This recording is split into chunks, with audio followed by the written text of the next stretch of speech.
से पहली कृपा स्फुरित होती है उपासक के हृदय में, उसके अंदर एक लगन लगती है मधुर स्मरण की। पकड़ो कृपा पात्र जनों, अमर्याद अबाध स्मृति, कोई भी हमारी अखंड स्मृति को तोड़ न पावे। ये विशिष्ट कृपा पात्र उपासक के अंदर राधा राधा राधा, ये अखंड स्मृति।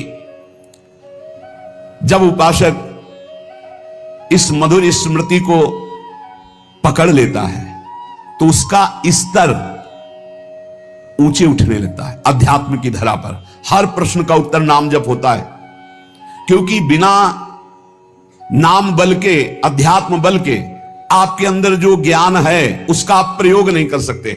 जैसे आपके अंदर ज्ञान है कि ये गलत है, नहीं करना चाहिए, पर आप करोगे क्योंकि आपके अंदर बल नहीं। जैसे आपके अंदर आवश्यकता भगवान की है लेकिन चाहत भोगों की है, इसलिए आवश्यकता की पूर्ति कभी नहीं हो सकती। अगर चाहत मिटा दी जाए तो आवश्यकता तत्काल पूर्ण हो जाएगी।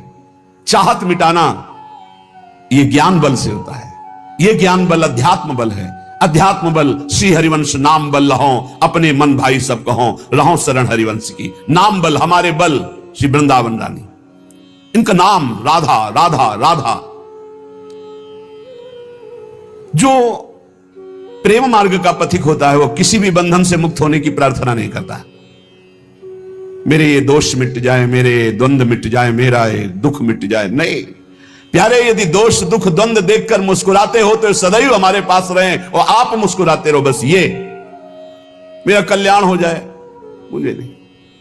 सुमति मैं बहुत सुंदर बुद्धि वाला, संपत्ति, मेरी रिद्धियां सिद्धियां, विपुल बड़ाई प्रतिष्ठा, नहीं।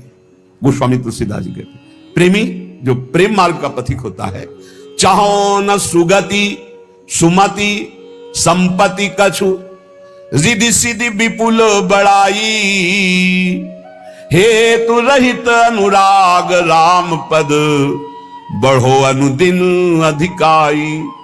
बिना हेतु के आराध्य देव में प्रतिपल प्रेम बढ़ता रहे, बस मुझे और कोई सुगति सुमति संपत्ति रिद्धि सिद्धि प्रतिष्ठा मान बड़ाई नहीं चाहिए प्रभु, नहीं चाहिए।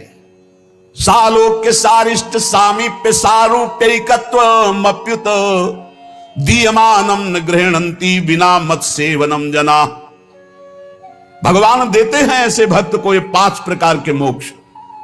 सर्वेश्वरमय भगवान के समान लोक में निवास करना सालोक्य, भगवान के ऐश्वर्य के समान ऐश्वर्य की प्राप्ति होना सारिष्ट, भगवान के समीप रहने का अधिकार प्राप्त होना सामीप्य, भगवान के समान रूपाकृति प्राप्ति होना सारूप्य, भगवान में एक हो जाना, लीन हो जाना एकत्व।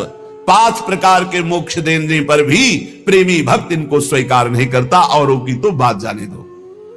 भगवत प्रेम छोड़ करके वो न सदगति चाहता, न सन्मति चाहता है, न लौकिक दैविक संपत्ति चाहता है, न रिद्धि सिद्धि चाहता है, न मान बड़ाई चाहता है। वो यही चाहता है कि आराध्य देव के चरणों में प्रतिदिन अहेतु की अनुराग बढ़ता रहे, प्रतिक्षण बढ़ता रहे, कभी अंत न हो इस अनुराग का। अर्थ न धर्म न काम रुचि गति न चहो निर्वाण, जन्म जन्म रति राम पद यह वरदान नान। न अर्थ चाहिए न धर्म चाहिए, नहीं चाहिए, ना मुझे कामनाओं की पूर्ति चाहिए, ना मोक्ष चाहिए। क्या चाहिए? बार बार कर्म के अनुसार जन्म हो, लेकिन अपने आराध्य देव में प्रतिपल प्रेम बढ़ता रहे। ये प्रेमी हृदय जन्म जन्म में मेरी रति मेरे आराध्य देव के चरणों में हो, जन्म से ही मैं उनकी अनुराग वृत्ति धारण करके सदैव उनका लीला गुणगान करता हुआ जन्म व्यतीत करूं।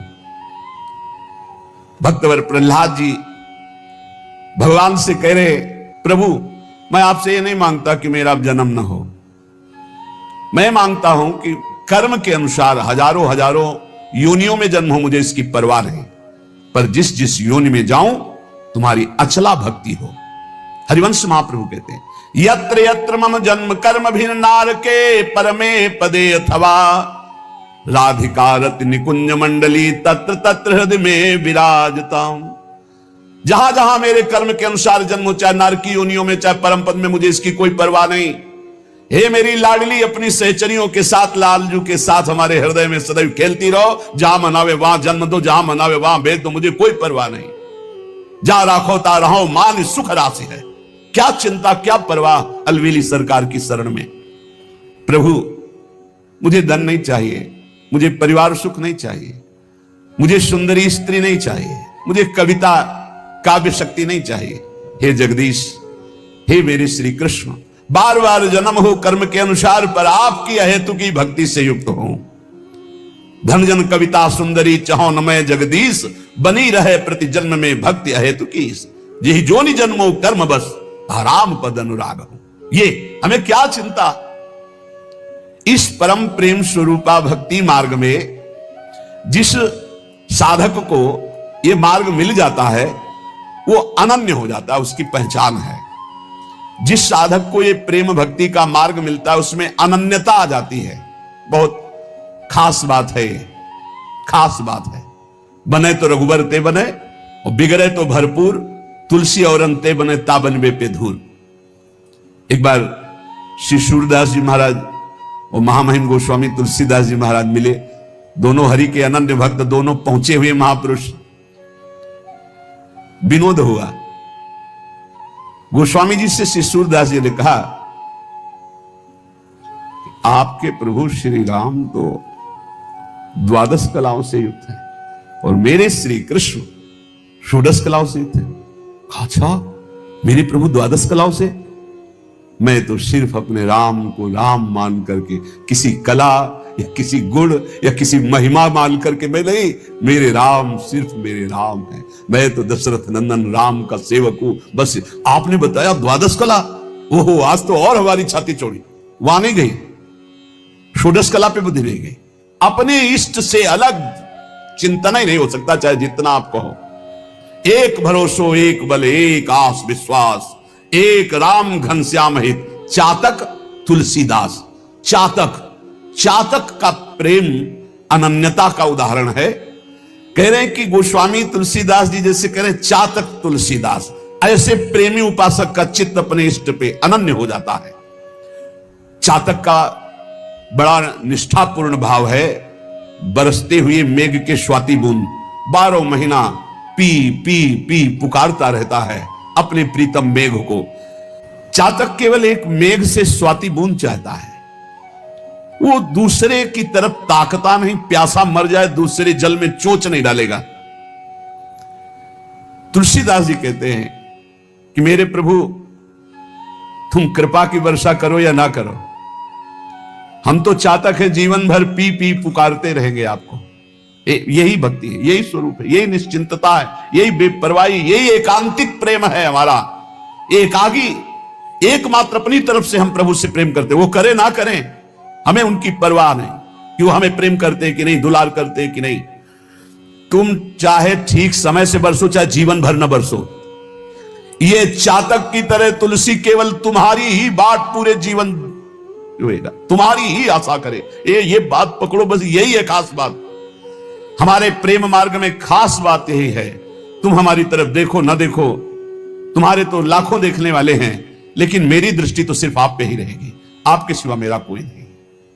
मेरा बस आप पर नहीं है, लेकिन बस मेरे आप हैं। मेरा बस आप पर नहीं है, बस आप मेरे हैं। इस पर आपका भी बस नहीं है कि आप हमें हटा सके। आप बरसो ना बरसो, आजीवन हम आपकी ही पुकार करते रहेंगे, राधा राधा राधा राधा। आप नरक भेजो स्वर्ग भेजो, कोई परिणाम की परवाह नहीं।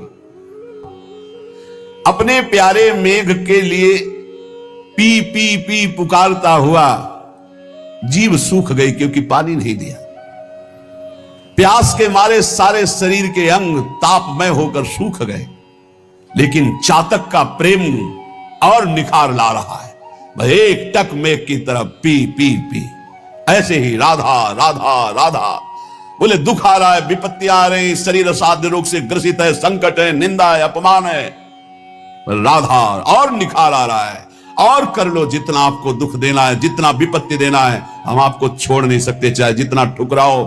राधा राधा राधा। ऐसा उपासक अजित भगवान को जीत लेता है, प्रियालाल को अधीन कर लेता है। और सुनो, बरसी परुष पाहन पयद, पंख करो टुक टूक, तुलसी परी न चाहिए, चतुर चात कहीं चूक।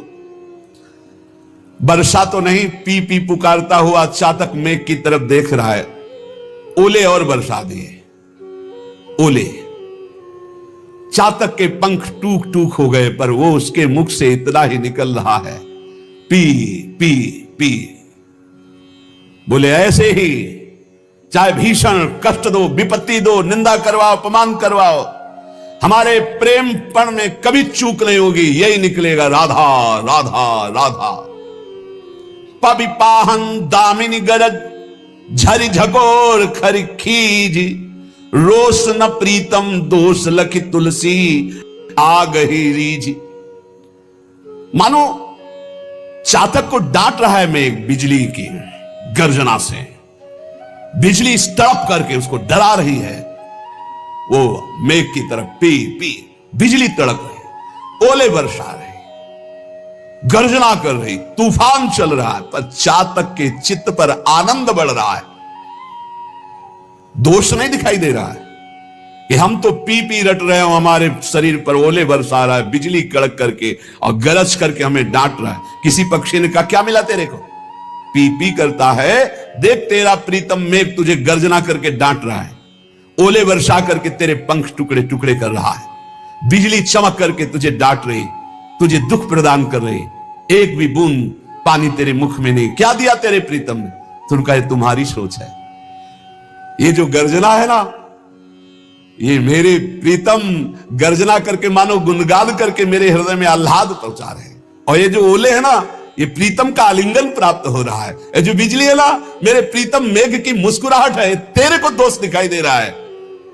रोष ना प्रीतम दोष लखी तुलसी राग हिरी, ना तो गुस्सा आ रही है चातक को और ना दोष दिखाई दे रहा है, वो अपने प्रीतम के प्यार में डूब रहा है, इसे कहते हैं चातक का प्रेम। उष्ण काल अरुदेह खिन मगपंथी तन ऊख, चातक बतिया ना रुचि अनजल सींचे रूख। भीषण गर्मी का समय है, प्यास से मुंह सूख रहा है, चातक का शरीर शिथिल है क्योंकि स्वाति का बूंद पानी नहीं मिला, रास्ते में जा रहा है, इतने में पक्षियों का समूह एक बहुत बड़े वृक्ष की छाया में विश्राम कर रहा है, पुकारा आ जाओ विश्राम कर लो। तो उनका जानते नहीं हम कौन से पक्षी हैं, चातक, हम उस वृक्ष में ना बैठ सकते ना उसकी छाया में जो और जल से सींचा गया, हम बैठते हैं तो सिर्फ मेघ के जल से सींचे हुए वृक्ष पर ही बैठते, नहीं बैठा, ताप से जल रहा है, प्यास से व्याकुल है, पक्षियों ने पुकारा, चातक ने कहा मुझे ये बात अच्छी नहीं लगती, जो अन्न जल से सींचा हुआ वृक्ष है मैं उसकी छाया में भी नहीं बैठ सकता, ये अनन्यता अपने इष्ट के लिए। और आगे देख लो प्रेम की एक से एक कसौटी, उड़ा हुआ चातक चला जा रहा था, उसके आगे व्याध ने देखा कि चातक जा रहा है, निशाना लगाया और बाण मारा, और बाण जब लगा तो गंगा जी को पार करने जा रहा था उड़ के, वो झप से गंगा जी में गया, चोच ऊपर कर ली, बध्यो बधि पर्यो पुण्य जल उलटी उठाई चोच। कैसा इष्ट प्रेम है, उलटी उठाई चोच, तुलसी चातक प्रेम पट मरतहु लगी न खोज। बधिक ने बाण मारा, बाण लगा, गंगा जल में गिरा, चोच ऊपर उठा दी। किसी पक्षी ने पूछा कि गंगा जल का पुण्य जल तो जिसके मुख में चला जाता है मरता है तो उसे परम पद प्राप्त होता है, तूने चोच क्यों उठा ली? बोले मैं मेघ से प्यार करता हूं, सिर्फ स्वाति बूंद